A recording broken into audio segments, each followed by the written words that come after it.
Bonsoir, s'il vous plaît, prenez vos Bibles dans Matthieu au chapitre 7. Nous allons lire les versets 13 à 29. Matthieu 7, 13 à 29.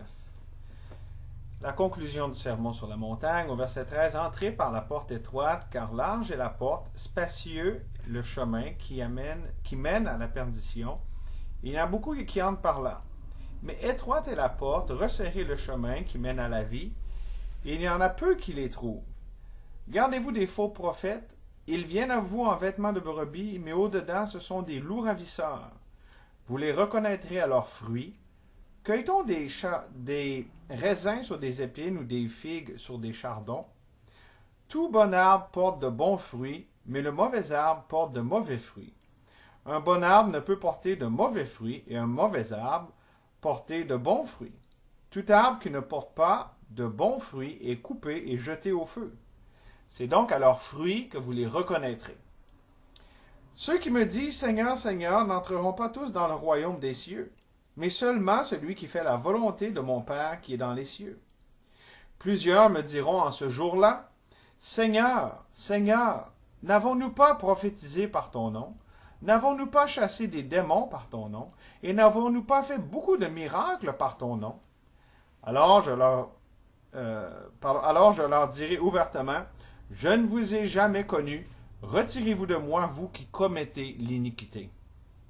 C'est pourquoi quiconque entend ces paroles que je dis et les met en pratique sera semblable à un homme prudent qui a bâti sa maison sur le roc. La pluie est tombée, les torrents sont venus, les vents ont soufflé et se sont jetés sur cette maison. Elle n'est point tombée parce qu'elle était fondée sur le roc. Mais quiconque entend ces paroles que je dis et ne les met pas en pratique sera semblable à un homme insensé qui bâtit sa maison sur le sable. La pluie est tombée, les torrents sont venus, les vents ont soufflé, et ils ont battu cette maison. Elle est tombée, et sa ruine a été grande. Après que Jésus eut achevé ses discours, la foule fut frappée de sa doctrine, car il enseignait comme ayant autorité, et non pas comme les scribes. On te remercie, Seigneur, qu'on peut prendre un temps pour considérer la conclusion, les applications finales de ce grand sermon tellement puissant qu'on appelle le sermon sur la montagne. Seigneur, c'est ta vérité que tu nous révèles sur toi, sur les lois de ton royaume. C'est majestueux que, humblement et solennellement, on arrête nos pensées, qu'on se concentre sur toi, Seigneur, pour être enseigné par toi-même, Saint-Esprit du Dieu vivant. On s'en remet entre tes mains, au nom de Jésus. Amen.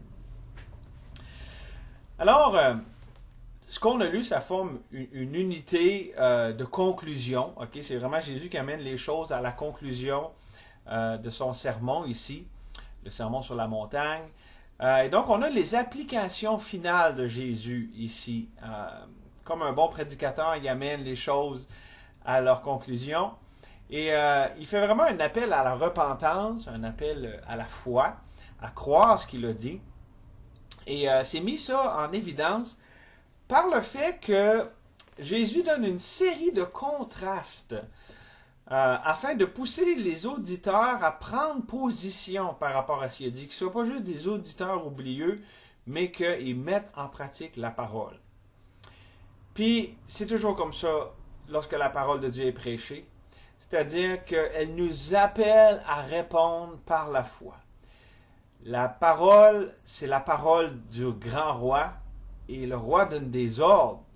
Et ce qui est approprié avec un roi qui donne des ordres, c'est d'obéir, c'est de répondre. Et ici, c'est le discours du grand roi qui donne les lois de son royaume.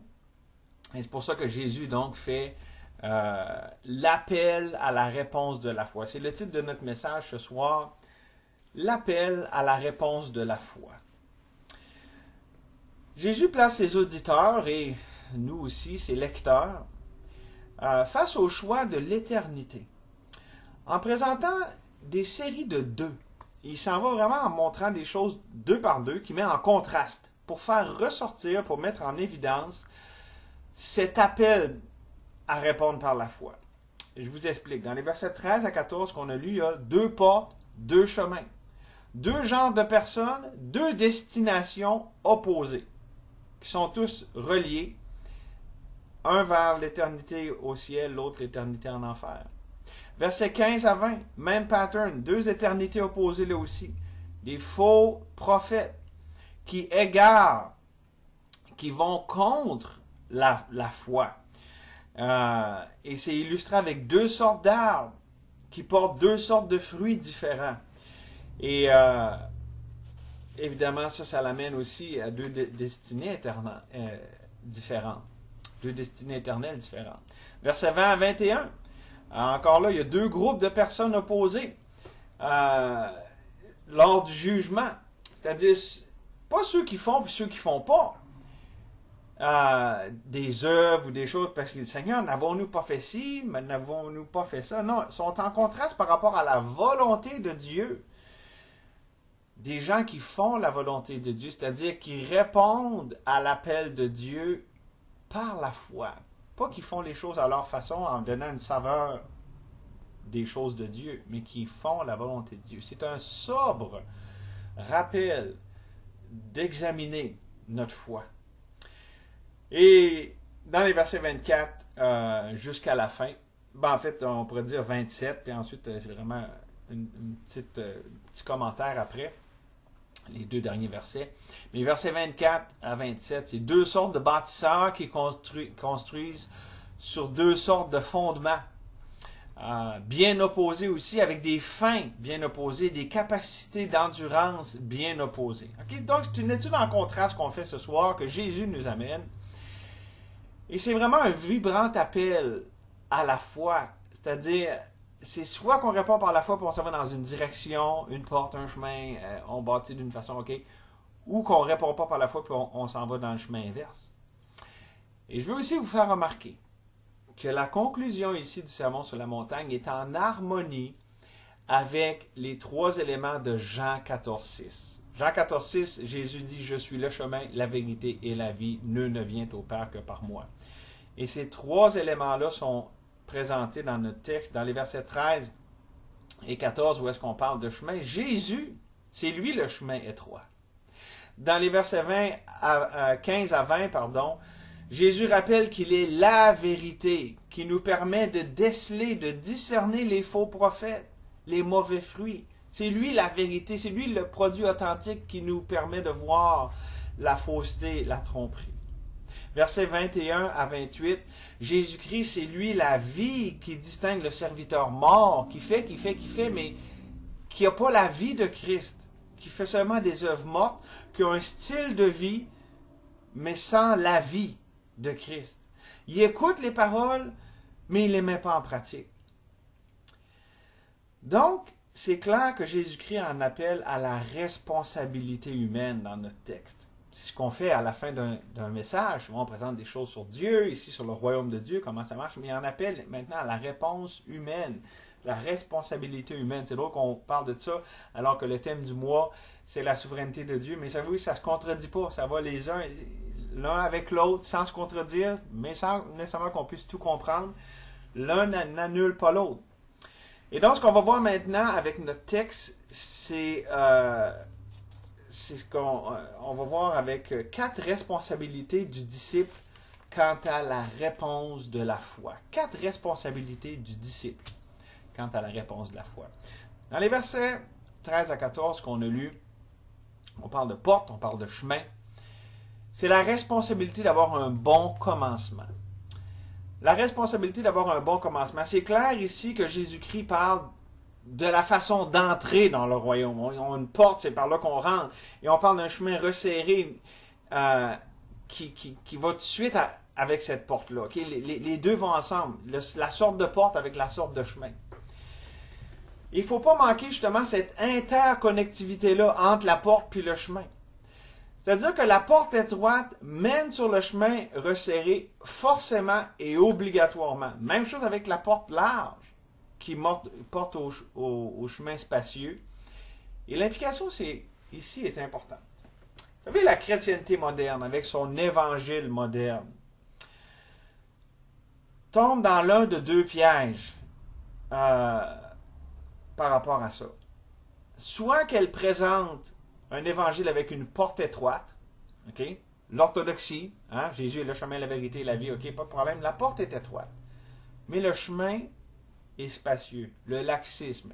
Un évangile qui ne change pas la vie, un évangile qui est juste un ticket au ciel, c'est pas le vrai évangile.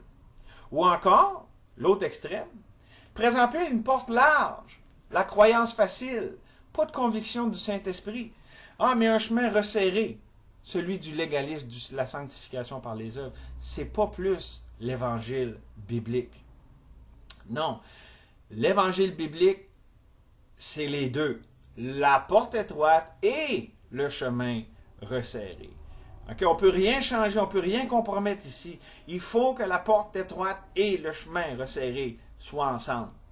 Parce que c'est la destination éternelle de ceux qui écoutent qui est en jeu.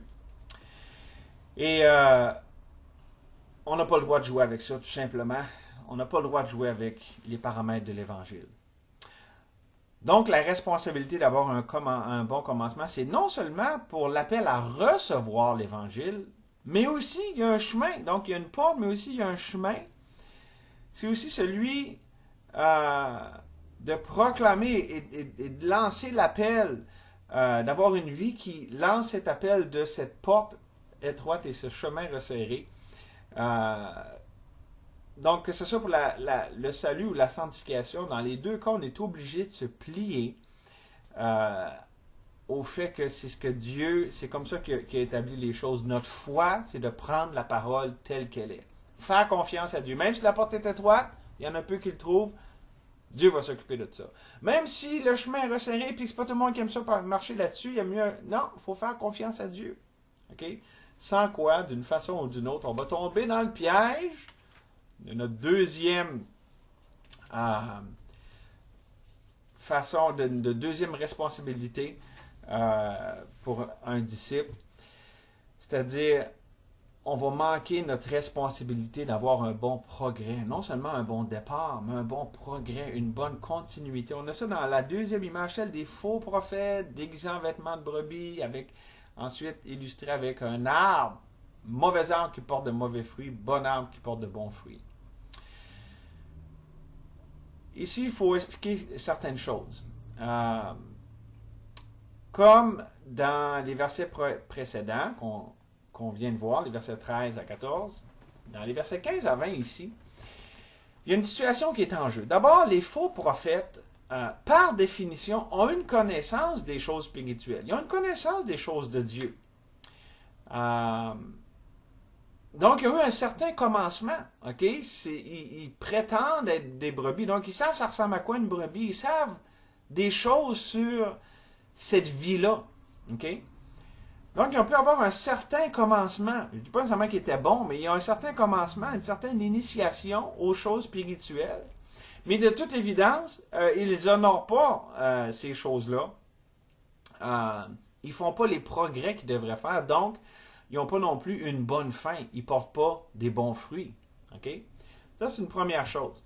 Ensuite, il y a ceux qui sont appelés, OK, donc il y a les faux prophètes. Puis ensuite, il y a ceux qui sont appelés, nous, à reconnaître, à discerner l'œuvre, le fruit de ces faux prophètes. OK? Ça, c'est la responsabilité du disciple. Si on veut progresser dans les voies de Dieu, il faut reconnaître le vrai du faux, les vrais ouvriers des faux ouvriers. À une époque comme on est, c'est super important. Vous savez, l'Église qui devient digitale, là, il y a quelque chose de très dangereux là-dessus. On peut entendre toutes sortes de voix. Les gens qui disent ici, par là, puis assis, puis là, ça peut devenir très mêlant, créer de la confusion, alors que Dieu n'est pas l'auteur de la confusion. Donc, ici, avec ces versets-là, 15 à 20, la responsabilité de notre foi, l'appel de la foi ici, c'est pour les disciples authentiques. Face à ceux qui prétendent être des disciples, sont en vêtements de brebis, verset 15. Et ils ont l'apparence, mais ils n'ont pas la réalité.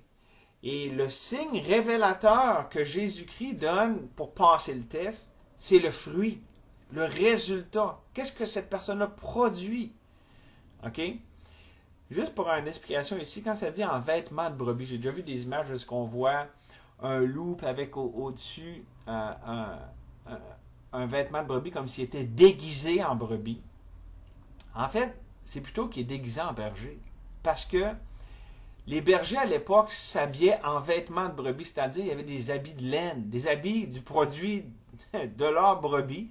Donc, un berger typique avait des vêtements de brebis. Donc, c'est pas qu'il imite une brebis autant qu'il imite un berger, mais c'est des faux bergers, des faux prophètes. Ils se réclament être de Dieu puis pouvoir diriger le peuple de Dieu, alors qu'eux-mêmes, c'est des loups ravisseurs.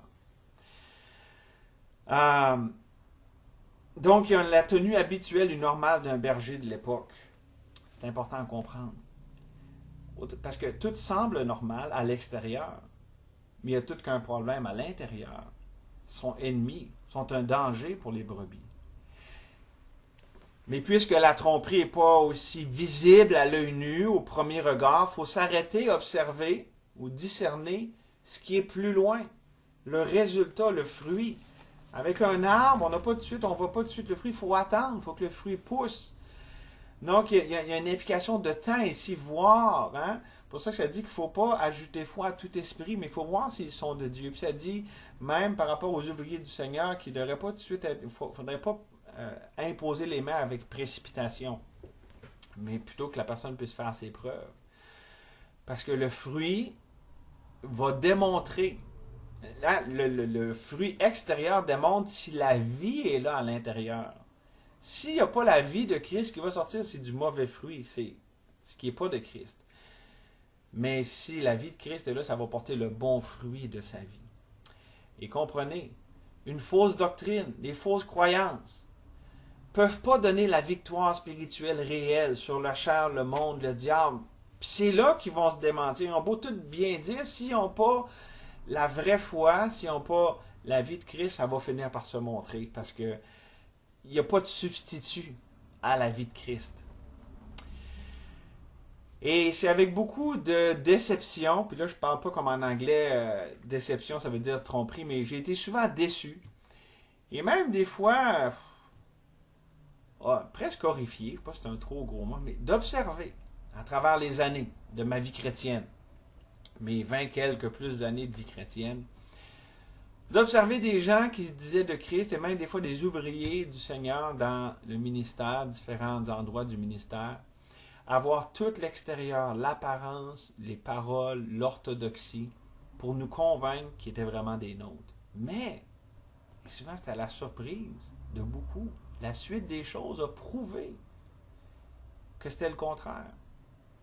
Ils se sont apostasiés, ils se sont complètement égarés pour ne jamais revenir. Si vous êtes un chrétien depuis plusieurs années, peut-être que vous en avez été aussi témoin. Mes amis, ces personnes peuvent être spectaculaires comme ici. Hein?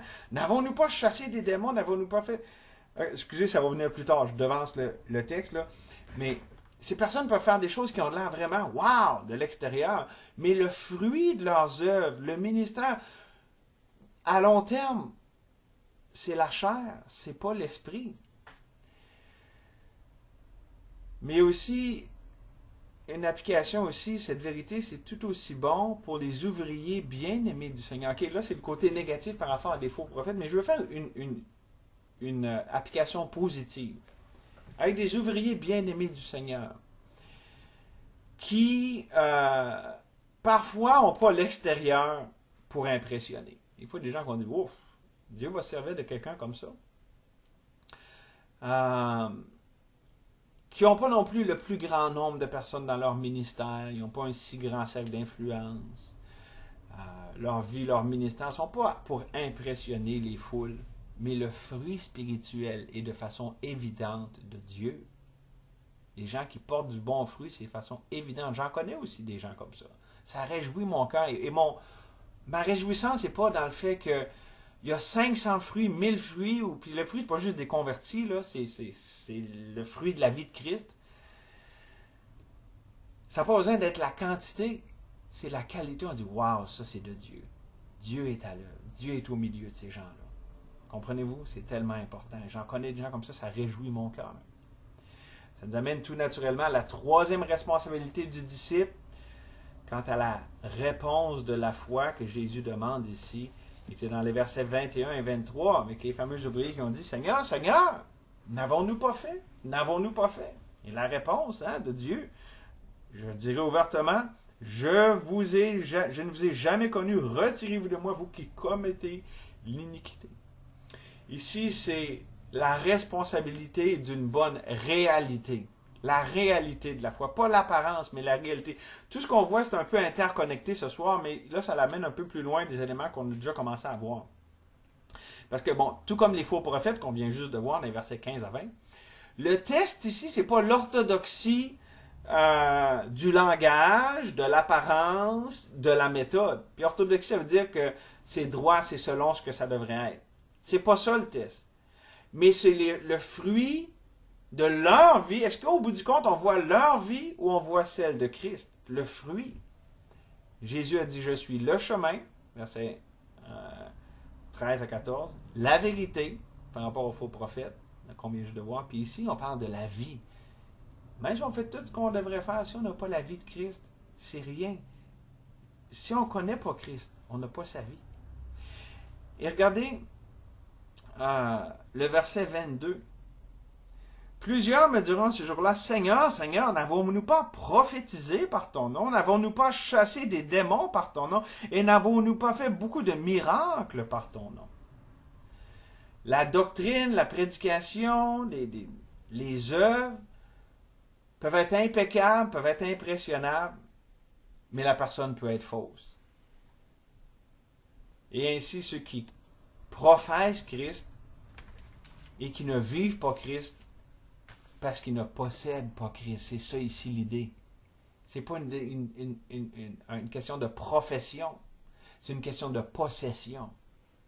Est-ce que je possède la vie de Christ? C'est là toute la question.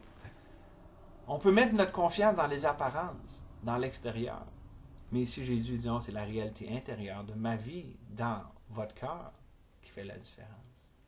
La foi qui fait juste parler, qui agit pas, qui n'est pas authentique, c'est comme celle dans Jacques, ça dit que on est juste des auditeurs oublieux. On se trompe nous-mêmes par des faux raisonnements. Et ceux qui n'ont que la profession de Jésus-Christ et n'ont pas sa possession, ou ceux qui ont l'apparence mais pas la vie de Christ, ont pour fruit, ici ça dit, l'iniquité. L'iniquité, c'est le péché caché. Souvent, ça peut être même générationnel. Quelque chose qui est profond, qui vient de loin. C'est un péché souche, racine de notre nature humaine. Et ça l'explique, ça dément la contradiction entre la profession et l'expression ici dans ce qui arrive. Donc, dire ou même faire des choses pour Dieu, ce n'est pas l'ultime test. Encore là, on voit. Ce n'est pas l'ultime révélation de l'authenticité d'un disciple de Jésus-Christ, mais c'est faire sa volonté. Parce que faire la volonté de Dieu, ce n'est pas en accord avec notre nature humaine pécheresse. Ça va à l'encontre de ce qu'on est. Ça nous amène à notre quatrième responsabilité en tant que disciple de Christ par rapport à l'appel de la foi que Jésus lance ici. C'est dans les versets 24 à 27. La responsabilité d'avoir un bon fondement. Et on a cette image ici de deux bâtisseurs, un qui bâtit sur le roc, l'autre qui bâtit sur le sable. Et la différence, c'est celui qui bâtit sur le roc, c'est ce qu'il entend de Christ, il le met en pratique. L'autre entend, mais il ne met pas en pratique. Et donc, Jésus martèle ici le même clou de l'obéissance, de la foi qui obéit, de la foi qui répond, de la foi qui ne fait pas juste être d'accord, mais qui porte du fruit. Donc, vraiment, c'est ça. Tout le long, il y a ce fil conducteur sur l'ensemble de notre texte qu'on a vu ce soir. Pourquoi? Parce que Jésus s'attaque à un trait fondamental de la nature humaine, se tromper soi-même. Savez-vous quoi? On n'a pas besoin d'apprendre ça. On n'a pas besoin de l'apprendre à nos enfants. C'est dans notre nature humaine à tous. Ah, de différentes manières, mais oh, mon ami, qu'on est prompt, qu'on est bon. Vous dites, hey, moi, je ne suis pas bon à rien faire. Ah, on est tous bons à se tromper nous-mêmes. Notre tendance naturelle, c'est de mettre notre confiance dans ce qu'on fait, dans nos œuvres. Seigneur, Seigneur, n'avons-nous pas fait? Mais cette foi est mal placée, parce qu'elle elle révèle notre incrédulité. C'est pas, Seigneur, n'avons-nous pas fait? Ça commence avec nous, avec je. Seigneur, n'ai-je pas fait? Non, la question, c'est qu'est-ce que Christ fait dans ta vie? Comment est la réalité de Christ dans ta vie? C'est ça le test. Et croyez-moi, quand Christ est dans notre vie, puis sa vie est là, ça produit des œuvres. Mais la tromperie, c'est de penser qu'à cause que j'ai les œuvres, j'ai la vie. Non, à cause que j'ai la vie, j'ai les œuvres. Tout est une question d'ordre. Et donc, la question ici, par rapport à entendre les paroles de Christ, les mettre en pratique, dans le contexte, c'est un appel au salut. Là. Okay? C'est le sens premier ici. Parce que ici, elle parle de bâtir sa vie. Tu sais, un chrétien, on bâtit notre vie sur les paroles de Christ. Il y a une chanson en anglais qui chante My hope is built on nothing less than Jesus' blood and righteousness. I dare not trust the sweetest frame, but wholly lean on Jesus' name. Si je traduis pas mal librement, mon espérance est basée sur rien d'autre. Autrement dit, le fondement de mon espérance est basé sur rien d'autre que sur le sang de Christ et sa justice.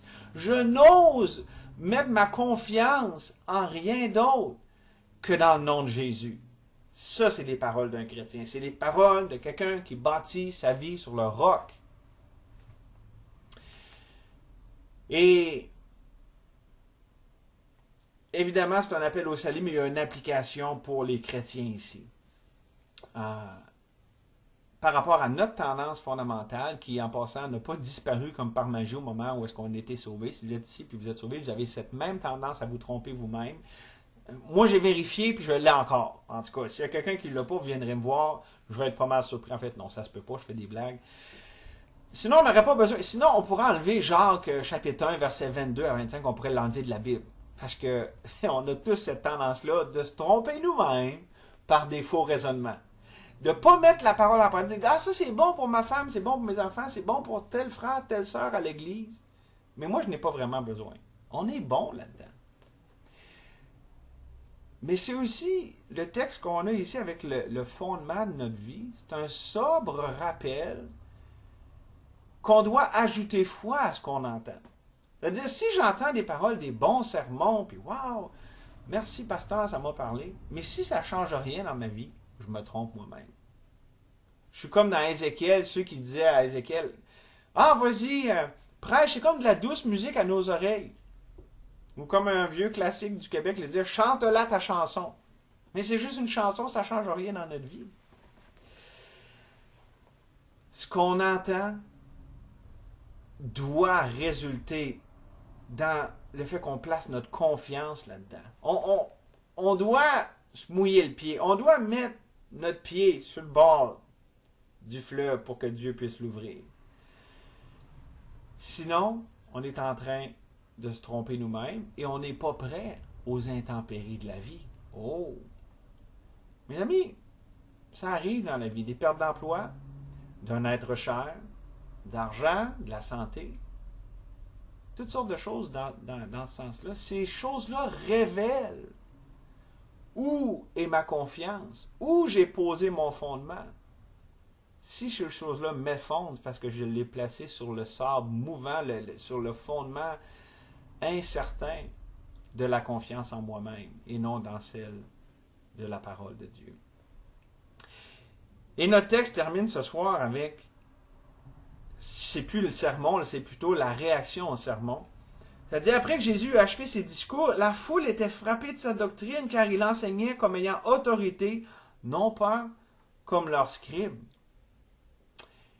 Est-ce que vous êtes frappé, pas par mon sermon, j'espère qu'en tout cas c'est pas très frappant, là, mais frappé par la doctrine, l'enseignement de Jésus-Christ. C'est incroyable comment il enseigne. Il n'y en a pas d'autres comme lui. Et je dirais, est-ce qu'on est humilié devant l'autorité que ça démontre? Il prêche avec autorité, il ne s'excuse pas de dire les choses. Ah, mais peut-être tu veux comme ça. Non, il parle comme ayant autorité, il proclame et ça demande l'obéissance. C'est ça l'appel de la foi. Dieu ne s'excuse pas de nous demander des choses. Dieu ne s'excuse pas d'être souverain puis nous envoyer des calamités comme le COVID puis dire « Ah, excusez, j'aurais dû faire d'autres choses. » Non, il nous ordonne de lui faire confiance avec ça. Il nous ordonne d'écouter sa parole puis la mettre en pratique.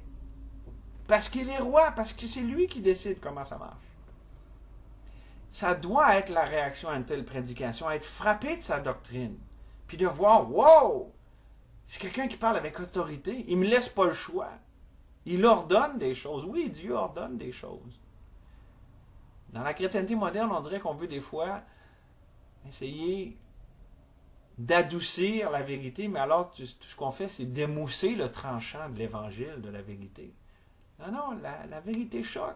Et c'est bien, parce que ça nous amène à Christ, ça nous amène au réconfort. La loi nous amène à Christ, ben, la vérité nous amène à la grâce de Dieu en Christ. Et c'est cette réaction face à la vérité d'humble repentance, de la foi, réponse à l'appel de la foi, c'est cette réaction-là qui va nous permettre, par le Saint-Esprit, de porter du bon fruit. Par rapport à tout ce qu'on a considéré ensemble, pas juste ce soir, mais depuis le tout début de la série de Matthieu, mais on peut dire, pour être un peu plus précis, du sermon sur la montagne, à partir du début du chapitre 5. Parce que la réponse de la foi, c'est la réponse à l'autorité de Jésus-Christ. Rappelons-nous de ça. S'il dit « J'aime Jésus, Seigneur, Seigneur », puis je ne fais pas ce que je fais, je suis un ouvrier d'iniquité.